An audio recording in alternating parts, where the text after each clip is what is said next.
उस लड़की की लाश मिल गई है। मैंने रागनी का आईपी एड्रेस निकाला और ये उसका दूसरा नंबर था 44462118। लास्ट बात इनकी 23 अप्रैल को हुई थी।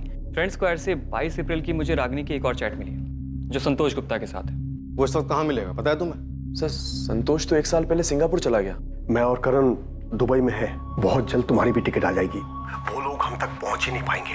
इस शेखर का पूरा नाम शेखर प्रजापति है, हमारे दूर का रिश्तेदार है सर। 3 दिन पहले शेखर की पत्नी सुमित्रा का फोन आया था सर, पूछ रही थी वो मुझसे मिला क्या। अब पता चला कि ये रागिनी से मिलने आता था। राजू, प्रिया, मुझे माफ कर दो, माफ कर दो मुझे। ये तो शेखर है, जानता हूं मैं इसे सर।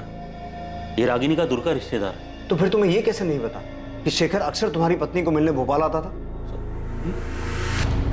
44462118 ये तुम्हारी पत्नी रागिनी का फोन नंबर है, दूसरा फोन नंबर। रागिनी के पास दूसरा फोन भी था? कभी पता नहीं उसका मुझे सर।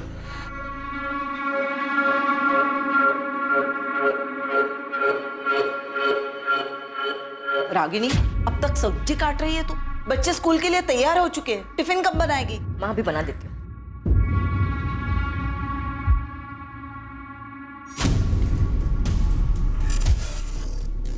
रागिनी, किससे बात कर रहे हो इतने रात के? किसी से नहीं, देखो मैं गेम खेल रही हूँ, बस खत्म ही होने वाला है। मैं कसम खा के कहता हूँ रागिनी हमेशा फोन पे रहती, पर वो किससे बात करती थी, क्या मैसेज करती थी सर, मुझे सचमुच कुछ नहीं पता सर। रागिनी पिछले 3 साल से इस दूसरे नंबर से अलग अलग सोशल मीडिया साइट्स पे एक्टिव थी और रागिनी के उसी सोशल मीडिया अकाउंट से हमें शेखर प्रजापति और संतोष गुप्ता के बारे में पता चला। एक मिनट सर, संतोष गुप्ता के बारे में सर आप ही ने मुझे बताया, पर ये शेखर के बारे में सर मुझे जरा भी अंदाजा नहीं है सर। ये शेखर रागिनी का दूर का रिश्तेदार है, लेकिन मुझे नहीं पता वो रागिनी से छुप छुप कर मिलता था, और अगर पता होता सर तो मैं आपको क्यों नहीं बताता सर, बोलिए ना सर। सर मैं बच्चों की कसम खा के बोल रहा हूँ सर, मुझे रागिनी के बारे में बहुत कुछ नहीं पता सर।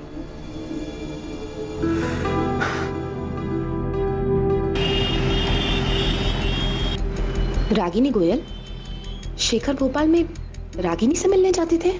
लेकिन ऐसा कैसे हो सकता है? मुझे तो हमेशा उन्होंने यही बताया है कि वो भोपाल काम के सिलसिले में जाते हैं। सुमित्रा जी, ये रहे शेखर के चैट रिकॉर्ड्स। पिछले 1 साल से वो दोनों भोपाल के अलग अलग लॉजेस में मिल रहे थे। हमने लॉज के मालिकों से भी कंफर्म किया है। हाँ, ये था शेखर प्रजापति नाम इसका। नाम तो कभी पूछा नहीं, पर हाँ आदमी यही था। सर मैंने सारे लॉजों के मालिकों से बात की, पता चला है कि पिछले 1 साल से शेखर प्रजापति ही रागिनी के साथ अलग अलग लॉजेस में जाकर ठहरा था। सबने फोटो देकर कंफर्म भी किया है कि यही आदमी था। 24 अप्रैल को ये दोनों कौन से लॉज में रुके थे? क्योंकि 24 अप्रैल को शेखर रागिनी से मिलने भोपाल आने वाला था। अब हमें अपने रिलेशनशिप को नए सिरे से देखना होगा, नई शुरुआत करनी होगी। मैं तुम्हारे बिना नहीं रह सकता रागिनी, मैं कल भोपाल आ रहा हूँ, कल मिलते हैं। सर मैंने जितने लॉजों में पता किया 24 तारीख को ये दोनों उनमें से किसी में नहीं गए थे। ऐसा कैसे हो सकता है बबलू? 24 अप्रैल को शेखर रागिनी से मिलने भोपाल आने वाला था, तो ये दोनों कहीं तो रुके होंगे। अच्छा सुन, हमें शेखर के घर का पता चल गया, तू लग जाए संतोष गुप्ता के पीछे, पता कर इसका ठिकाना कहाँ है। ये सिंगापुर में तो नहीं है, इसका फोटो मैं तुझे भेजता हूँ। हाँ चलो। हमारे पास इसका मैसेज है, उसने 22 अप्रैल को मैसेज किया था कि वो रागिनी से मिलने भोपाल आ रहा है। रागिनी मैं भोपाल आ रहा हूँ और इस बार तुम्हें अपने साथ सिंगापुर लेकर ही जाऊँगा। पिछली बार तुमने चीज़ें अधूरी छोड़ी थी, उसे अब पूरा कर दो प्लीज़। रागिनी मैं तुम्हारे बिना अधूरा हूँ, मेरे लिए तुम दुनिया की सबसे खूबसूरत औरत हो, मैं तुम्हारे बिना नहीं रह सकता। ये रागिनी के 2 बच्चे हैं, पति है, घर है, ऊपर में 2 एक्स्ट्रा साइड में प्यार करने वाले भी है। इसको लाइफ में और चाहिए क्या था? अब उसे लाइफ में क्या चाहिए था क्या नहीं, ये तो हमें नहीं पता। हमारा काम सिर्फ इतना है कि हम कातिल को जल्द से जल्द पकड़ें। तू जोर शोर से काम पर लग जा। ये शेखर और संतोष, इन दोनों को हमें जल्द से जल्द पकड़ना है। मम्मी, पापा हमें छोड़ के नहीं जा सकते, वो हमसे बहुत प्यार करते हैं। बेटा, मैं समझ सकती हूँ तुम्हें ये सुनकर अच्छा नहीं लग रहा होगा। अनीता, सुमित्रा जी, ये सच है, हमें ये मैसेजेस रागिनी के चैट रिकॉर्ड में से मिले हैं। मैं तो कभी सोच भी नहीं सकती थी कि शेखर मुझे धोखा दे सकते हैं। शेखर इस वक्त कहाँ छुपे हो सकते हैं?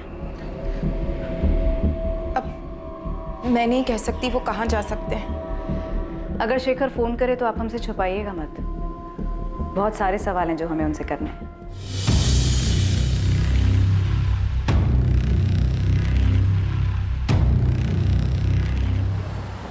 सर, अगर संतोष सिंगापुर में आपका फोन नहीं उठा रहा तो इसमें मैं क्या कर सकता हूँ? मेरी खुद उससे 3 महीने पहले बात हुई और इसी नंबर पर जो मैंने आपको नंबर दिया है उसका सिंगापुर का, वही उसका नंबर है। वही नंबर जो अब बंद आ रहा है।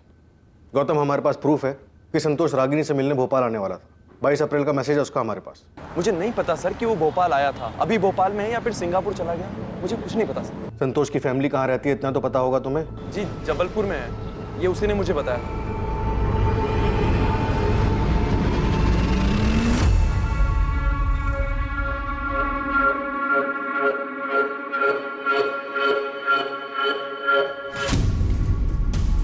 इस प्रशांत की छोटी बड़ी सभी डिटेल्स निकाल।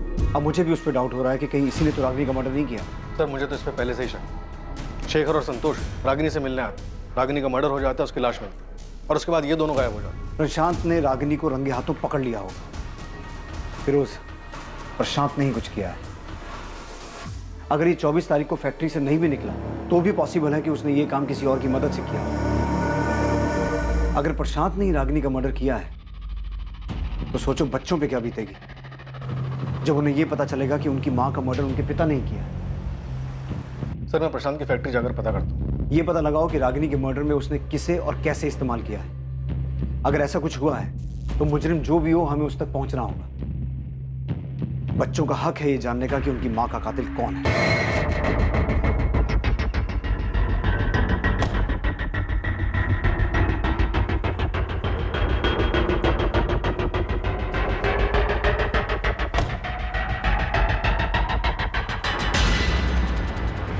मम्मी की फ्लाइट मुंबई से 2 बजे की, वो एयरपोर्ट के लिए निकल चुकी है।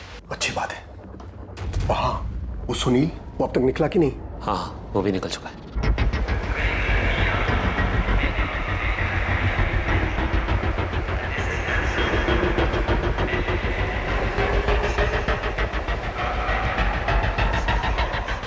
अच्छा, वहाँ कोई पूछताछ के लिए आया था? हाँ, पुलिस का कोई खबरी आया था। ये औरत इन दोनों में से किसी एक के साथ आपके होटल में आई थी क्या? नहीं, मैंने इन तीनों को कभी नहीं देखा।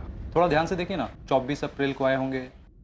अरे हाँ, याद आया, इस औरत की फोटो मैंने अखबार में देखी थी। हाँ, देखा होगा, इसका मर्डर हो गया। ओह, अच्छा, आपका जरा रजिस्टर चेक करके बताओ ना, शायद आपके ध्यान से निकल गया हो। बरस साहब, रजिस्टर थोड़ा देख लेते तो। वो क्या है ना, पुलिस ना बहुत बेसब्री से ढूंढ रही दोनों को। ठीक है, मैं चेक करता हूँ।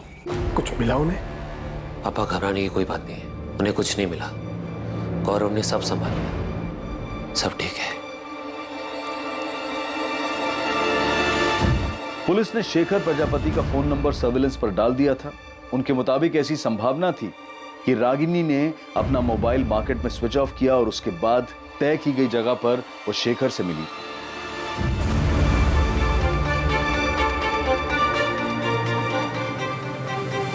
इसके साथ साथ पुलिस संतोष गुप्ता के परिवार को भी ढूंढने में जुटी थी, जिससे वो संतोष गुप्ता के ठिकाने तक पहुंच सके। साथ ही उन्हें यह भी अंदेशा था कि जिस आदमी से फोन ऑफ करने के बाद रागिनी मार्केट में मिली थी वो संतोष भी हो सकता था। पुलिस संतोष और शेखर को पूरी मेहनत से तलाश कर रही थी, जो अब तक उनकी पहुंच से बाहर थे। सिर्फ ये 2 लोग ही नहीं, बल्कि एक लाश भी उनकी जानकारी, उनकी पहुंच से बाहर थी। एक दूसरी लाश जिसका उन्हें अंदाजा तक नहीं था। जिस तरह पुलिस इस लाश से अनजान थी, ठीक उसी तरह उन 3 लोगों से भी बेखबर थी जो दुबई में जाकर छुप गए थे।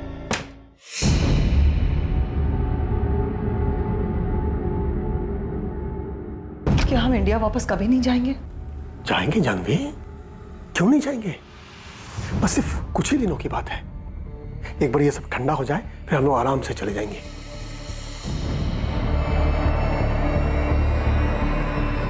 क्या सिर्फ एक ही लाश थी जो पुलिस को अब तक नहीं मिली थी, या फिर और भी लाशें मिलनी बाकी थी?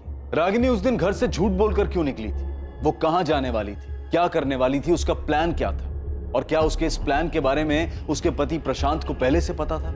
सर, मैंने आपको पहले भी बताया था कि 24 अप्रैल को प्रशांत यहीं फैक्ट्री में था, और ये बात 100% सच है। प्रशांत की वाइफ का मर्डर हुआ है और जिन 2 लोगों के साथ उसका अफेयर चल रहा था, संतोष और शेखर, उन दोनों का कोई अता पता नहीं। तो हो सकता है कि हम एक ही सवाल आपसे बार बार पूछें। अब चूंकि बार बार आप ये सवाल हमसे कर रहे हैं, इसलिए मैंने उसके असिस्टेंट गिरीश से भी पूछताछ की। मैंने उससे पूछा कि 24 अप्रैल को प्रशांत के बर्ताव में कुछ अजीब था क्या। तो क्या बताया गिरीश ने? सर उसने बताया कि 24 अप्रैल को प्रशांत बार बार आके उससे कुछ ना कुछ पूछ रहा था। अब गिरीश, वो प्राइम टेल्स ऑटोमोबाइल्स का ऑर्डर निकला क्या? हाँ, वो तो कल शाम को ही निकल गया था। शाम को ही? हाँ। और हाँ, ये जेपी स्पेयर पार्ट्स का? सर वो कैसे निकलेगा? उस ऑर्डर पे तो अभी काम चल रहा है ना। काम हुआ नहीं अभी तक। गिरीश, प्रशांत तुम्हारे पास बार बार आ रहा था, इस बात में क्या अजीब लगा तुम्हें? जिस तरीके से वो उस दिन बार बार आ रहे थे, ऐसा लग रहा था कि वो ये दिखाना चाहते कि वो फैक्ट्री में ही है। मतलब वो अपनी मौजूदगी जताना चाह रहा था कि वो उस दिन फैक्ट्री में, और ऐसा वो जानबूझ के कर रहा था? अब सर जो कुछ था हमने बता दिया। क्या बताऊं मैं सुमित्रा, कुछ समझ में नहीं आ रहा मुझे। प्रशांत, आप जितना जानते हैं मैं तो उतना भी नहीं जानती। आपको ये तो पता है कि रागिनी नहीं रही, मुझे तो ये भी नहीं पता कि शेखर कहाँ है। पुलिस 24 घंटे हमारे घर के बाहर खड़ी है। उन्हें लगता है शेखर ने रागिनी को मारा है। प्रशांत? हाँ हाँ हाँ हाँ, सुन रहा हूँ मैं। सुमित्रा, मुझे कुछ नहीं पता शेखर के बारे में। शेखर और रागिनी के बीच जो कुछ भी चल रहा था, वो क्या पिछले साल इंदौर में जीतू की शादी के दौरान शुरू हुआ था? नहीं पता मुझे सुमित्रा, कुछ नहीं पता कब, क्यों और कहाँ ये सब शुरू हुआ। लेकिन प्रशांत, जीतू की शादी में ही तो हम सब पहली बार मिले थे। शिवलाल काका भी यही कह रहे थे कि शेखर और रागिनी उससे पहले कभी नहीं मिले थे। रागिनी मेरे लिए एक पहेली थी, पहेली है, जान ही नहीं पाया मैं उसे।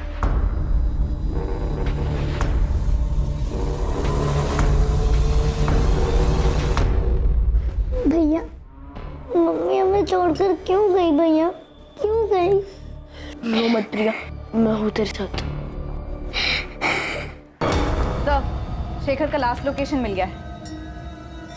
छत्रभुज मार्केट प्लेस? यस सर, वो 24 तारीख को भोपाल आया था।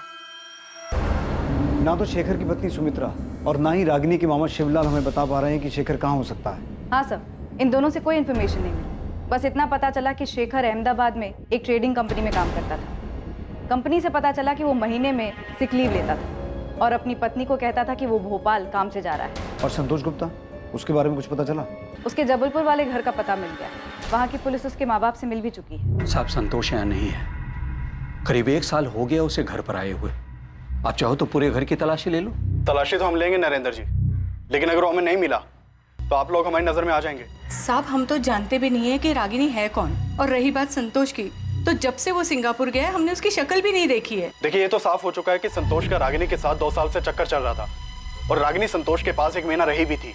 और अब ये भी साफ हो चुका है कि संतोष रागिनी से मिलने भोपाल आने वाला था और जिस दौरान वो रागिनी से मिलने भोपाल आने वाला था उसी टाइम पे रागिनी का कत्ल हुआ है। देखिए, भोपाल पुलिस ढूंढ रही है उसे। साहब, इसमें हम क्या कर सकते हैं? हमें डरा धमका करके आपको क्या मिलने वाला है? और साहब, अगर हमारी उससे बात हुई होती या अगर वो यहाँ होता तो हम आपसे क्यों छुपाते? सर, जबलपुर पुलिस ने पता किया। संतोष के माँ बाप को उसके बारे में कुछ भी नहीं पता और ना ही उसके दोस्त गौतम को कुछ पता है कि वो कहाँ रहता है सिंगापुर में या किस कंपनी में काम करता है। बबलू भी अभी तक पता नहीं लगा पा रहा कि 24 तारीख को रागिनी से मिलने कौन आया था, संतोष या शेखर, और वो कहाँ मिले थे। नहीं सर, उसके हाथ दोष नहीं लगा। बस इतना पता चला कि 24 तारीख को प्रशांत फैक्ट्री में था पर अजीब बर्ताव कर रहा था, नॉर्मल नहीं था। लेकिन इतना समझ में नहीं आ रहा है कि उसने रागिनी को अगर मारा तो कैसे। उसके फोन रिकॉर्ड से भी कुछ नहीं मिला। फिरोज, हमसे ऐसा क्या छूट रहा है, क्या मिस हो रहा है कि सामने आ ही नहीं पा रहा कि रागिनी उस दिन संतोष या शेखर में से किसे मिली, कहाँ मिली? कहीं तो मिले होंगे ना वो लोग। अगर प्रशांत ने किसी और को भी रागिनी के पीछे भेजा होगा तो रागिनी कहीं तो गई होगी, कहीं तो उसका मर्डर हुआ होगा। किसी ने तो ये सब किया होगा ना, किसी गाड़ी, किसी ट्रांसपोर्ट का इस्तेमाल हुआ होगा। और जाहिर सी बात है, मर्डर है तो पैसे भी लिए दिए गए होंगे।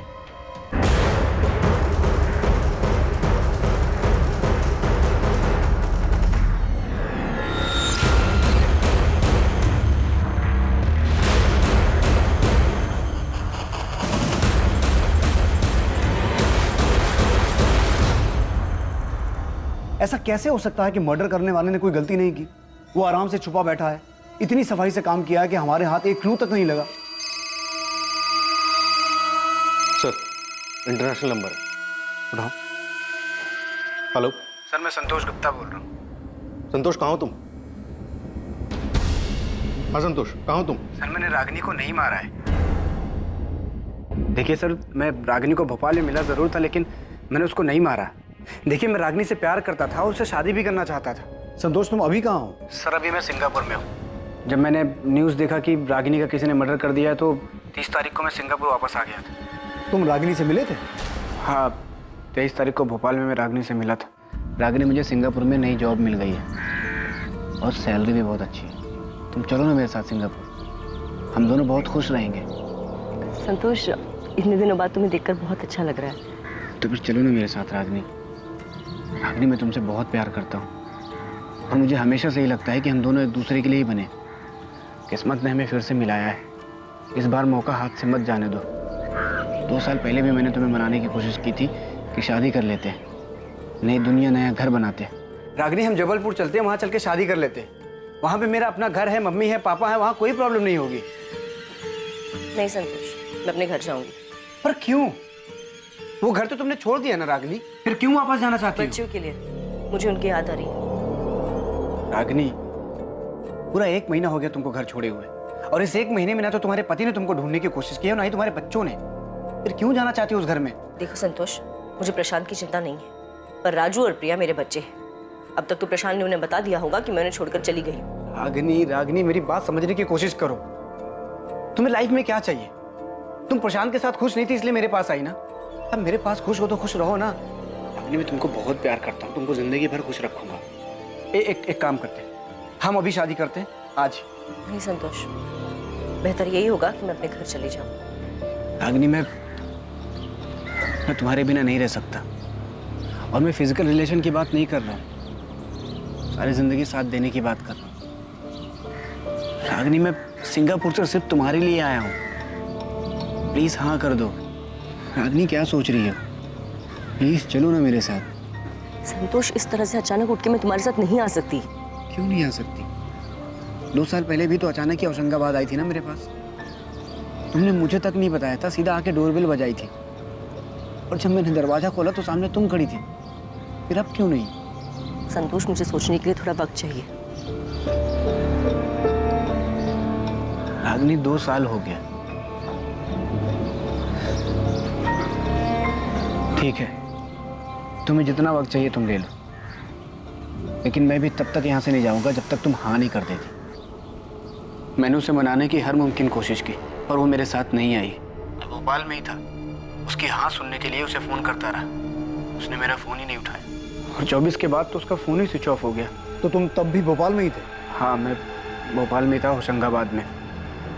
और फिर मैंने न्यूज़ देखी कि रागिनी का मर्डर हो गया, तो मुझे लगा रुकने का कोई मतलब नहीं है, इसलिए मैं वापस सिंगापुर आ गया।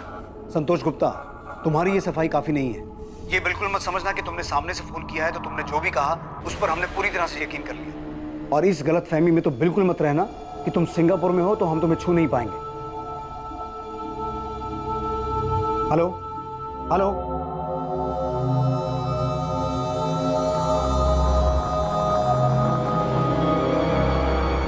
फिर इसके बाद वहीं तक सच होगी जहां तक ये रागिनी को मना रहा है। रागिनी के मना करने और इसकी ये बात मान लेने की कहानी सब बकवास है। हो सकता है बकवास हो फिरोज, पर मुझे ये रागिनी समझ में नहीं आ रही। क्या औरत थी ये? एक तरफ शेखर, एक तरफ संतोष, 2 बच्चे भी थे। ये कर क्या रही थी? चाहती क्या थी? सर, राजनगर पुलिस स्टेशन से फोन आया था, उन्हें एक डेड बॉडी मिली है। किसकी? शेखर प्रजापति की। डेड बॉडी बोरी में थी।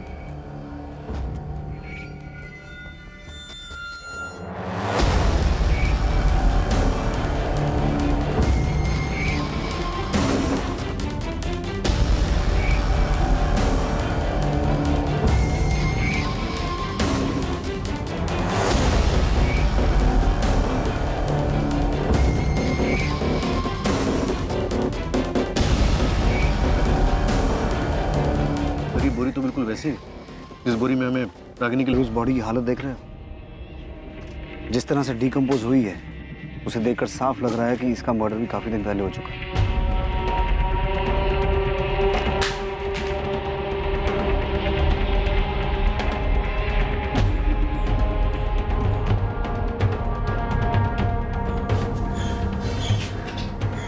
क्या हुआ?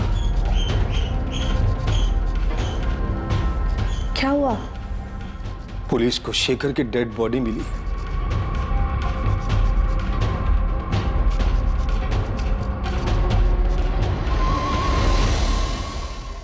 एक दूसरी लाश जो पहले से मौजूद थी लेकिन पुलिस को आज मिली थी, शेखर प्रजापति की थी। उस शेखर प्रजापति की जिसके रागिनी के साथ नाजायज संबंध थे। पहले रागिनी की लाश मिलती है जिसकी बेरहमी से गला दबाकर हत्या की गई, और फिर कुछ दिन बाद शेखर की लाश सामने आती है। अब पुलिस के लिए इस केस में दो अहम संदिग्ध होने वाले थे। पहला रागिनी का पति प्रशांत और दूसरा उसका चाहने वाला संतोष गुप्ता, जो पहले ही सिंगापुर जा चुका था। शेखर की मौत का कारण पुलिस के लिए एक और बड़ा झटका साबित होने वाला था। इंस्पेक्टर, इसकी मौत को भी 72 घंटे से ज्यादा बीत चुके। एक्चुअली बॉडी जिस हालत में मिली है या जिस तरह से डिकम्पोज हो चुकी है, सही वक्त बताना मुश्किल है। पर ऐसा हो सकता है कि इसका मर्डर भी रागिनी की तरह 24 अप्रैल को ही हुआ हो। हाँ, हो सकता है दोनों की मौत 24 अप्रैल को ही हुई हो, पर इसका मर्डर नहीं हुआ। मर्डर नहीं हुआ तो? इसकी बॉडी से पॉइजन के ट्रेसेस मिले, वो भी बड़ी मात्रा में। पॉइजन? जी। तो आप ये कहना चाहते हैं कि शेखर का मर्डर नहीं हुआ बल्कि इसने आत्महत्या की है? इतना तो श्योर होकर बोल सकता हूँ कि इसको जहर जबरदस्ती नहीं दिया गया। हाँ, किसी चीज में मिक्स करके दिया हो तो पता नहीं। कैसे मारा तूने रागिनी को? शेखर को जहर कैसे दिया? अब ये मत कहना कि तुझे कुछ नहीं पता, क्योंकि हमें पता है कि 24 तारीख को तो अपनी फैक्ट्री के स्टाफ को जानबूझ के ये जता रहा था कि तू वहां है। किसे भेजा था उनके पीछे? ये बेबस बनने का नाटक खत्म हुआ प्रशांत। याद रख, तुझे अपने बच्चों का सामना भी करना है, क्योंकि कहीं ना कहीं उन्हें भी इस बात का एहसास है कि उनकी माँ का कत्ल तूने किया है। मैं अपने बच्चों से बहुत प्यार करता हूँ सर, हमेशा उनका ख्याल रखूं। रागिनी अब उनके साथ नहीं है तो क्या, वो उनके दिल, दिमाग और यादों में हमेशा रहे। ये संत बनने का नाटक बंद कर प्रशांत, और ये बता कि रागिनी का मर्डर कैसे किया, कहां किया, शेखर को जहर कैसे दिया, कैसे मारा तूने इन दोनों को?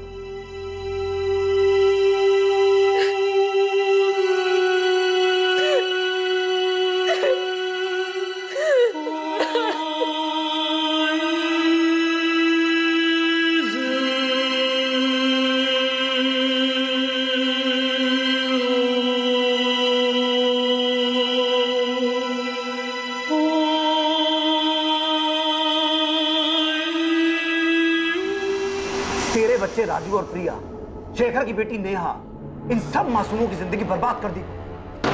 नहीं की सर, मैंने किसी की जिंदगी बर्बाद, किसी को कोई दुख नहीं दिया मैंने सर। रागिनी ने सब बर्बाद किया सर।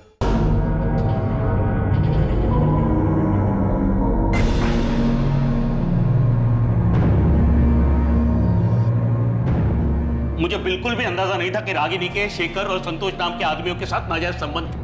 सर ये बात सच है और हमेशा सच रहेगी। आप चाहे मुझ पर कितना भी शक करो कि मैंने मारा है रागिनी को। सर मारा होता ना तो कबूल करने में मुझे कोई दिक्कत नहीं थी, क्योंकि ये बात किसी से नहीं छुपी कि रागिनी मेरे साथ खुश नहीं थी और ना ही मैं उसके साथ खुश थी। और ये बात भी नहीं छुपी कि हमारी शादी में कुछ नहीं बचा था, मर चुकी थी वो। आपको अंदाजा भी नहीं होगा कि मैंने अकेले बच्चों को कैसे पाला है, माँ के होते हुए भी। वो माँ जो बस लगातार फोन पे लगी रहती थी, 24 घंटे किसी के साथ बातें करती रहती थी। सर आपके सामने तो सिर्फ शेखर और संतोष के नाम आए ना, और न जाने कितने नाम और भी होंगे, लोग होंगे जो अभी तक बाहर नहीं आए, छुपे हुए हैं। कैसा महसूस होता होगा मुझे, एक पति को, जब उसकी पत्नी बिना कुछ बताए घर के बाहर इसलिए निकलती ताकि वो दूसरे मर्दों के साथ नाजायज संबंध बना सके, अपने सुख के लिए, अपने परिवार, अपने गृहस्थी, यहाँ तक कि अपना बच्चों का भविष्य दांव पे लगाते। सर मेरी बात छोड़िए मुझे जाने दीजिए। और वो क्या थी, ऐसा क्यों कर रही थी सर वो? मैं क्या, उसके खुद के मामा जी भी पता नहीं पा, समझ नहीं पा रहे। Nita, foreign commissioner office request भेजो संतोष को सिंगापुर से इंडिया लाने के लिए। मुझे किसी भी कीमत पर वो आदमी यहाँ चाहिए। सर अभी भेज दो। एक औरत ऐसे ही किसी को गार्डन में मिली, कोई आया, उसका गला दबाया, एक और आदमी को जहर पिला के मार दिया। ऐसा नहीं हो सकता फिरोज। जरूर शेखर और रागिनी कहीं मिले होंगे किसी ऐसी जगह पर जहां संतोष या प्रशांत ने उनका पीछा किया और मार डाला।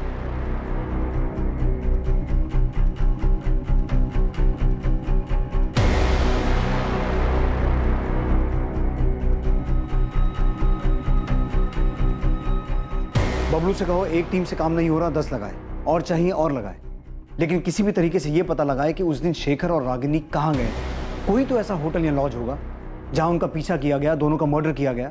सर मैंने रागिनी और शेखर की पोस्टमार्टम रिपोर्ट पढ़ी थी। फिरोज पोस्टमार्टम रिपोर्ट में क्या लिखा है मुझे पता है। लेकिन मुझे किसी भी तरह उस आदमी का पता लगाना है जिसने ये मर्डर्स किए हैं। हम गोल गोल गोल गोल घूमे जा रहे हैं। एक दिन 2 बच्चे आते हैं अपनी माँ को ढूंढते हुए, हमें उनकी माँ की बजाय उसकी डेड बॉडी मिलती है, फिर उसके प्रेमी की डेड बॉडी मिलती है, लेकिन ये क्लू नहीं मिलता कि किसने मारा, क्यों मारा। सर शेखर का मर्डर नहीं हुआ, उसने सुसाइड किया। फिर उस तुम्हारा दिमाग ठीक है? वो सुसाइड क्यों करेगा? और अगर उसने सुसाइड किया भी है तो रागिनी का तो मर्डर हुआ है ना। सर मुझे लगता है शेखर ने रागिनी का मर्डर किया और उसको मारने के बाद उसने सुसाइड कर लिया।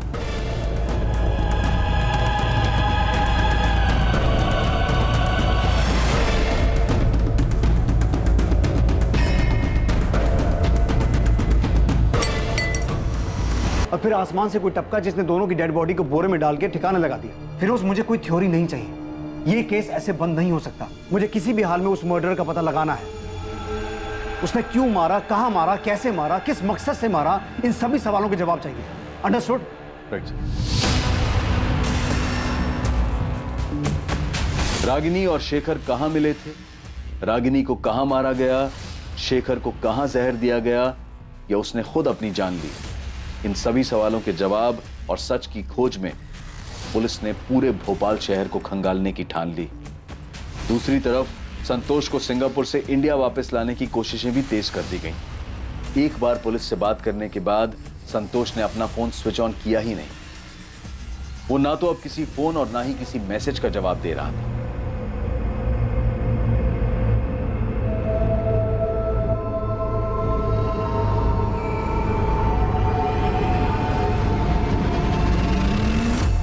सर बबलू बोल रहा है कि हमें होटल डीटी प्लाजा एक बार देख लेना चाहिए। क्यों, कुछ मिला तुझे वहां?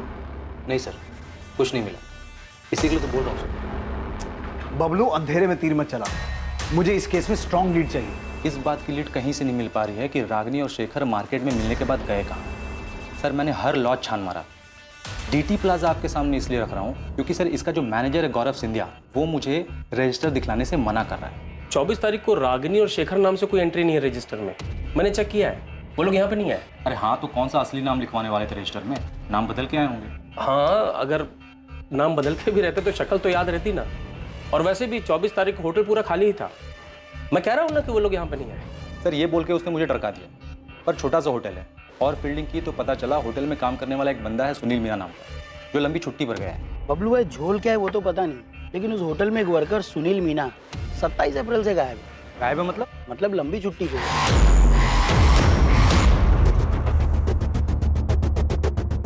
तो मतलब तेरे को लगता है उसने कुछ झोल किया क्या? हाँ भाई, क्योंकि जानता है गणेश, ये शेखर और रागिनी कहाँ मिले, मिलकर कहाँ गए, कौन से चद्दर पलटी होटल में रुके, कुछ पता नहीं चल पा रहा है। भाई होटल तो ये भी चद्दर पलटी और मालिक है एकदम कंजूस। मतलब इतना कंजूस है ना कि एक भी रूम खाली रह जाए तो मर जाता था। लेकिन पिछले कुछ दिनों तक ये होटल बंद था। सर सुनील मीना लंबी छुट्टी पर चला जाता है, 24 अप्रैल के बाद 27 तक होटल बंद रहता है। होटल का मैनेजर रजिस्टर दिखलाने से मना करता है। सर मैं पक्का बोल रहा हूँ, यहाँ पे कुछ ना कुछ झोल तो है। डीटी प्लाजा होटल के बारे में मिली ये छोटी सी जानकारी इस केस में बड़ा खुलासा करने वाली थी। एक छोटी सी लीड की तलाश में भटकती पुलिस को एक बड़ी कामयाबी हासिल होने वाली थी। डीटी प्लाजा होटल में कुछ नहीं, बहुत कुछ घटा था।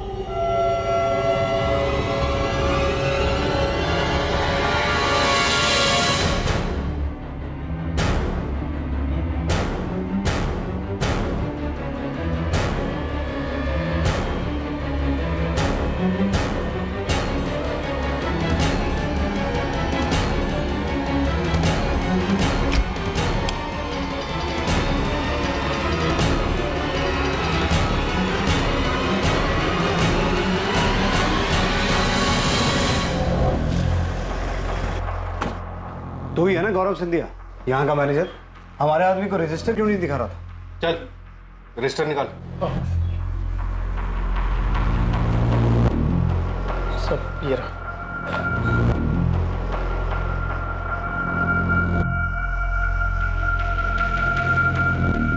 इसमें तो एंट्री 29 अप्रैल से है, उसके पहले की कहाँ है? वो तो नहीं है सब, क्योंकि मालिक हर महीने रजिस्टर बदल देते हैं।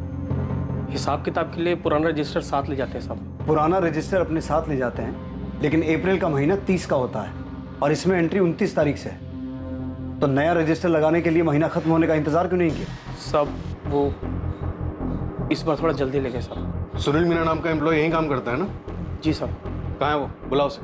साहब वो छुट्टी पे गांव गया सब। बड़ा शहंशाह आदमी है, गांव गया है और फोन बंद करके बैठा है। वैसे तेरे मालिक धर्मेंद्र तिवारी का भी फोन बंद है, उसका घर भी बंद है, ताला लगा है।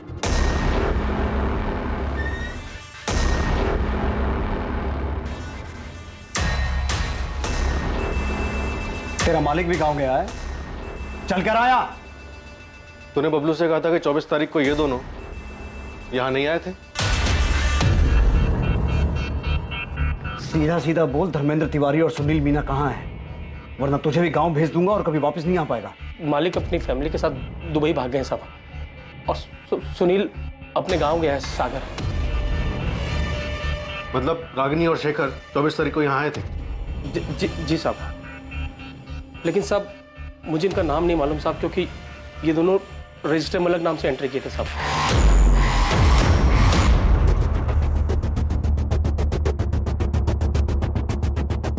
इन दोनों को किसने मारा? इसने या इसने?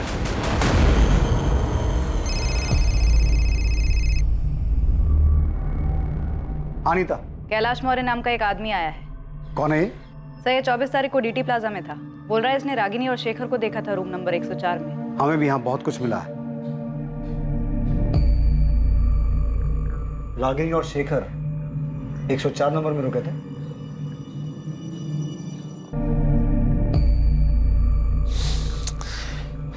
गौरव फोन ही नहीं उठा रहा। तो होटल के लैंडलाइन में फोन करो ना। किया था, पर वहां कांस्टेबल था इसलिए बात नहीं हो पाई। पुलिस को सब पता चल गया क्या? सर मैंने इस औरत की फोटो अखबार में देखी थी कुछ दिन पहले। तो जब देखी थी तब क्यों नहीं आया हमारे पास? सर मैं बहुत डर गया था। उस दिन मैं डीटी प्लाजा में रूम नंबर 102 में रुका था। वो मैं क्या? सर मैं एक लेडी के साथ गया था। बीबी को झूठ बोला था कि इंदौर जा रहा हूँ कुछ काम से। देख कैलाश, हमें तेरे अफेयर में कोई दिलचस्पी नहीं है। रागिनी और शेखर के बारे में बता। ये दोनों रूम नंबर 104 में रुके थे। इतना चिल्ला रहे थे, इतना झगड़ा कर रहे थे कि मैं परेशान हो गया था। एक बार नहीं बोला ना। देखो शेखर, तुम मेरे साथ जबरदस्ती नहीं कर सकते हो। या तो तुम अभी डिसाइड करो, ये आज हम दोनों की जिंदगी का आखिरी दिन होगा, बोल रहा हूँ मैं। तुम्हें होश भी है? तुम क्या कह रहे हो? हाँ, तुम्हारी भी फैमिली है और मेरी भी। हमारे बीच जो है उससे ज्यादा और कुछ नहीं हो सकता, और उससे ज्यादा तुम डिमांड भी नहीं कर सकते। हाँ क्या भाई? सॉरी यार, थोड़ा धीरे बात करो। यहाँ तुम लोग चिल्ला रहे हो, मुझे डिस्टर्ब हो रहा है। हम अपने रूम में चिल्ला रहे हैं, तुम्हें इसमें क्या प्रॉब्लम हो रही है? तुम अपने रूम में रहो ना। भाई मैं अपने ही रूम में हूँ, तुम्हारी आवाज वहां तक आ रही है। हाँ ठीक है, सॉरी, अब नहीं आएगी, जाओ। इतना बोलने के बाद भी इनका झगड़ा बंद नहीं हुआ। थक हार के मुझे रूम सर्विस पे फोन करना पड़ा।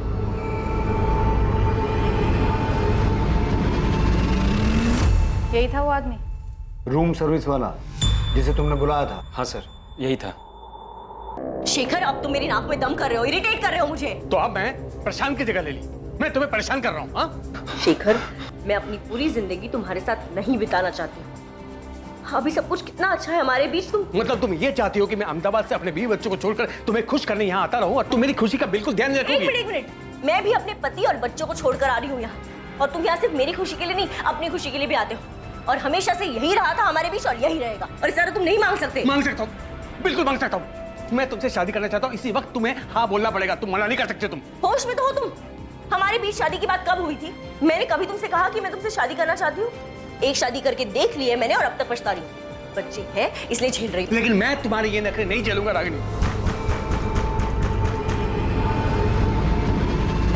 क्या हुआ?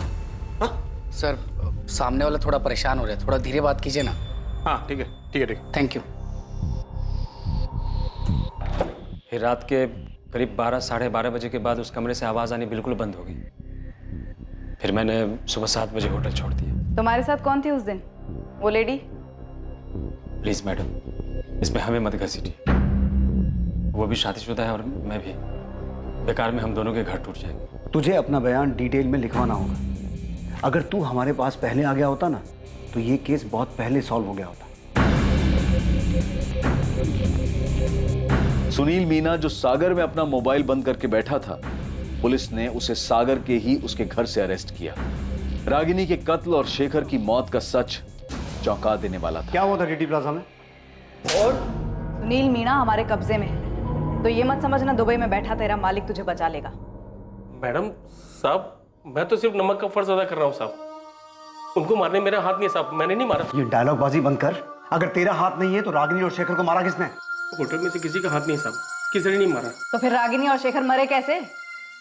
साहब 25 तारीख की सुबह जब सुनील रूम सर्विस के लिए गया था साहब, तो वो लोग दरवाजा ही नहीं खोल रहे थे साहब। सुनील ने मुझे बताया तो मैं चेक करने के लिए गया था। रात भर झगड़ा कर रहे थे, अब दरवाजा नहीं खोल रहे हैं। बैल बजा बजा के थक गया सर मैं।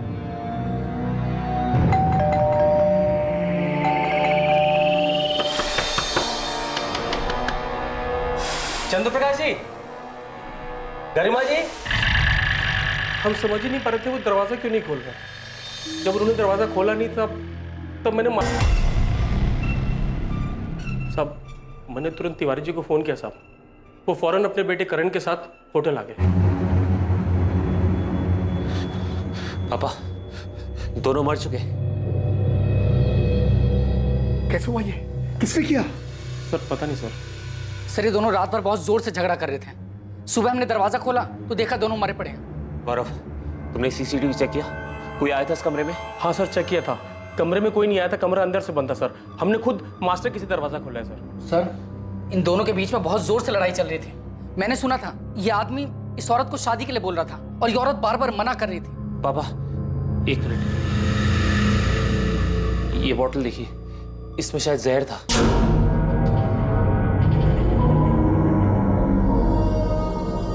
सर मैंने खुद सीसीटीवी चेक किया सर, कमरे में कोई नहीं आया था। सर हो सकता है इस आदमी ने पहले उस औरत को मारा हो और बाद में जहर पी लिया। Oh my God!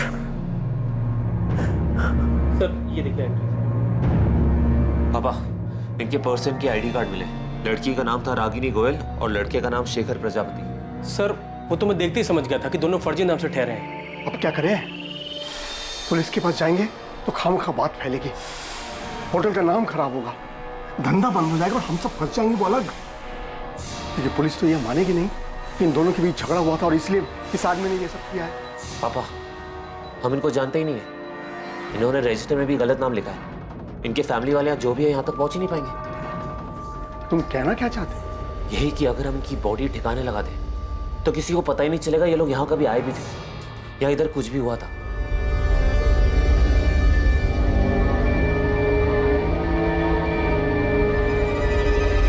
Sir Sunil ने कबूल किया है किसी ने लाश ठिकाने लगाई थी। बोल। मालिक का नमक खाया साहब। अब आप ही बताओ मालिक के साथ नमक हरामी कैसे कर सकते थे? और सब सच कह रहे, इसमें हमारे मालिक का भी कोई कसूर नहीं है साहब। तूने भी नमक खाया है साहब? ये बोल, बॉडीज को ठिकाने कैसे लगाया? गाड़ी किसकी थी? सब वो गाड़ी मेरे दोस्त बिरजू की थी।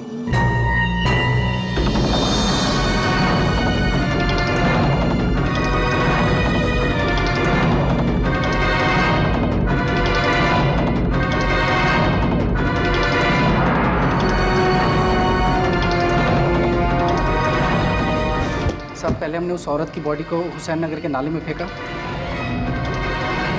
और फिर आदमी की बॉडी को चंदन नगर के जंगल में फेंक दिया। होटल में कहीं भी सीसीटीवी नहीं दिखा, सब उखाड़ दिए। वो तो मालिक ने कहा था साहब कि सीसीटीवी रजिस्टर हटा दो, वो सब अपने साथ लेके गए साहब। तो तुम्हारा मालिक धर्मेंद्र तिवारी और उसका बेटा करण दुबई में कहाँ छुपे बैठे हैं? पता नहीं साहब, किसी होटल में है साहब। अभी भी झूठ बोल रहे। देखो सोच लो तुम दोनों, नहीं तो मर्डर करने, मर्डर छुपाने, लाश ठिकाने लगाने और सबूत मिटाने के सारे चार्जेस लगेंगे तुम दोनों। इस जिंदगी में तो बाहर नहीं आ पाओगे तुम। साहब सच में मुझे कुछ नहीं पता, हमने नहीं मारा उन दोनों को साहब। मैं आखिरी बार पूछ रहा हूं, दुबई के किस होटल में है तेरा मालिक? धर्मेंद्र तिवारी, इस गलतफहमी में बिल्कुल मत रहना कि सारी जिंदगी दुबई में छुप के बैठ सकते हो। भलाई इसी में है कि चुपचाप वापस आ जाओ, वरना तुम्हारी वो हालत करेंगे। सर मेरी बात सुनिए सर। हमने तो सिर्फ बॉडी फेंकवाया था सर, और वो भी हमने इसलिए किया क्योंकि हम बहुत डर गए थे सर। तिवारी, तूने क्या किया था क्या नहीं किया था ये मैं तभी सुनूंगा जब तू मेरे सामने होगा। अभी मैं तेरी किसी भी बात का यकीन नहीं कर रहा हूं। सर मैं सच कह रहा हूं, मेरे पास रजिस्टर और सीसीटीवी फुटेज दोनों है सर, आप चाहे तो देख लीजिएगा। उस कमरे में कोई नहीं गया सर, उस आदमी ने खुद उस औरत को मारा है और फिर कुछ जहर पी लिया। तिवारी, मैं तुझे एक दिन का टाइम दे रहा हूं, रजिस्टर, सीसीटीवी और अपने बेटे के साथ तू मेरे सामने होना चाहिए। और अगर ऐसा नहीं हुआ और तूने वहां से कहीं और भागने की सोची तो याद रख, तुझे वहीं से उठवा लूंगा। और इस बात की गारंटी मैं देता हूं कि तुम दोनों इसके बाद ये जिंदगी जीना नहीं चाहोगे। सर मेरी बात सुनिए सर।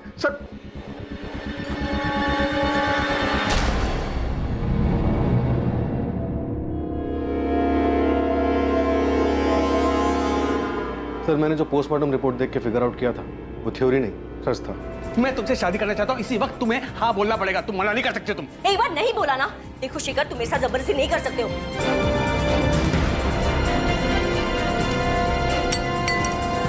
मैं ये सोच रहा हूँ कि शेखर पहले से ही जहर अपने साथ लेके आया था। मतलब उसने सोच रखा था कि अगर रागिनी ने शादी के लिए हाँ की तो ठीक, वरना वो उसे और अपने आप को मार देगा। करो या मरो वाली हालत। सुमित्रा और उसकी बेटी नेहा के लिए यकीन करना मुश्किल हो रहा था कि शेखर उन्हें धोखा दे रहा था, और उससे भी आगे बढ़कर उसने एक ऐसा जुर्म किया जिससे वो दोनों शायद जिंदगी भर नहीं उभर पाएंगे। प्रशांत और रागिनी के मामा शिवलाल के लिए रागिनी को समझना पहले ही मुश्किल था, और अब शेखर के हाथों हुई उसकी हत्या ने उन्हें और भी सोच में डाल दिया कि आखिर रागिनी चाहती क्या थी, कर क्या रही थी। संतोष गुप्ता तक पुलिस दोबारा नहीं पहुंच पाई, और अब उसकी जरूरत भी नहीं थी, क्योंकि साफ हो चुका था कि रागिनी की हत्या से उसका कोई वास्ता नहीं था। धर्मेंद्र तिवारी और उसके बेटे करण तिवारी ने दुबई से वापस आकर अपने आप को पुलिस के हवाले कर दिया। धर्मेंद्र तिवारी, करण तिवारी, सुनील मीना और गौरव सिंधिया पर आईपीसी की धारा 201B के तहत सबूत मिटाने के जुर्म में केस चल रहा है। डीटी प्लाजा होटल के मालिक से मिली सीसीटीवी फुटेज से साबित हुआ कि 24 अप्रैल की रात जब रागिनी का कत्ल हुआ और शेखर की मौत हुई, उस दिन रागिनी और शेखर के कमरे में कोई दाखिल नहीं हुआ था। राजू, प्रिया, मुझे पता है कि आप लोग बहुत दुखी हो। इतना आसान नहीं इस दुख को बुलाना, पर आप दोनों को स्ट्रांग बनना होगा। आपके पापा आपके साथ हैं और वो हमेशा रहेंगे। और अपनी मम्मी के साथ बिताए वो दिन याद करना जब आप सब बहुत खुश थे, सब ठीक था। प्रशांत, आप बहुत मजबूत इरादों वाले सचमुच भले इंसान।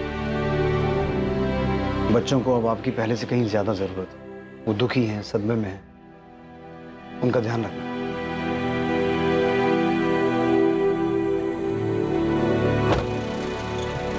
जब बड़े गलती करते हैं तो उस गलती का सबसे ज्यादा बुरा असर बच्चों पर पड़ता है। जब घर के स्तंभ, घर के नींव, माता पिता एक गलत रास्ता चुनते हैं, जो रास्ता उन्हें परिवार से दूर ले जाता है, तब पीछे छूट जाते हैं मासूम बच्चे, जिनकी जिंदगी तहस नहस हो जाती है। परिवार एक इमारत की तरह से होता है जिसे सब लोग मिलकर मजबूत बनाते हैं। ये इमारत प्यार, लगाव, फिक्र और सम्मान पर टिकी होती है। किसी भी परिवार के फलने फूलने में इनका महत्वपूर्ण योगदान होता है, और मासूम बच्चों को माता पिता दोनों की ही बराबर जरूरत होती है। पर इसका यह मतलब कतई नहीं है कि मजबूरी में साथ रहा जाए। बेशक बच्चे उस वक्त अलग होने के फैसले की अहमियत को ना समझ पाए, पर सही समय पर लिया गया यह फैसला जिंदगी सुधार भी सकता है। और दूरी से रिश्ता खत्म नहीं होता है, बल्कि दो लोगों के बीच कड़वाहट बढ़ने का खतरा कम हो जाता है। रागिनी और शेखर ने इस रिश्ते से क्या हासिल किया, बल्कि संतोष ने भी क्या पाया। शेखर और रागिनी के बीच जो कुछ भी हुआ उसका अंदाजा भी नहीं लगाया जा सकता, क्योंकि मरने के बाद जिसने उन्हें देखा, वहां जो सुराग मिले उनके मुताबिक कुछ भी साफ नहीं है। बस इतना पता है कि वहां एक जुर्म हुआ, हत्या हुई और किसी ने जहर पिया। इस सब में सच सिर्फ यह था कि दो मासूम बच्चों ने अपनी मां को खोया और एक ने अपने पिता को। ये वो दुखद सच है जिसे झूठ में भी सच नहीं होना चाहिए था। अब मैं अनूप सोनी आपसे विदा लेता हूं। कल रात 11 बजे आपसे फिर मुलाकात होगी एक और नए केस के साथ। और याद रखें, क्राइम और आपके बीच में सिर्फ इतना फर्क है कि आप कितने सतर्क हैं। सतर्क रहें, सुरक्षित रहें। जय हिंद।